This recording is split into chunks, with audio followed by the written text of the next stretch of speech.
Well, we've been watching this summit for you, and here you see Congressman Paul Ryan, a rising star in the Republican Party of Wisconsin, arguing about the deficit and how it will be affected by this bill. Let's take a listen to him. This bill has a $460 billion deficit.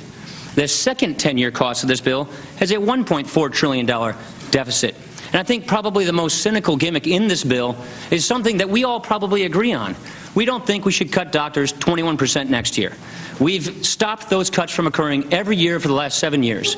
We all call this here in Washington the doc fix. Well, the doc fix, according to your numbers, cost $371 billion. It was in the first iteration of all these bills. But because it was a big price tag and it made the score look bad, made it look like a deficit, that provision was taken out, and it's been going on as standalone legislation.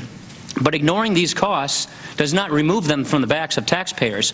Hiding spending does not reduce spending. And so when you take a look at all of this, it just doesn't add up. And so I'll finish with the cost curve. Are we bending the cost curve down, or are we bending the cost curve up? Well, if you look at your own chief actuary at Medicare, we're bending it up.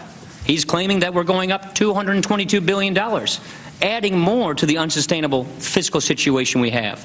And so when you take a look at this, it's really deeper than the deficits or the budget gimmicks or the actuarial analysis. There really is a difference between us. And we've been talking about how much we agree on different issues, but there really is a difference between us. And it's basically this. We don't think the government should be in control of all of this. We want people to be in control.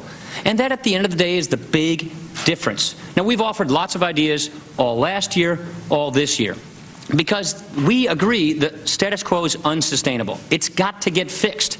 It's bankrupting families. It's bankrupting our government. It's hurting families with pre-existing conditions. We all want to fix this, but we don't think that this is the answer to the solution, and all of the analysis we get proves that point.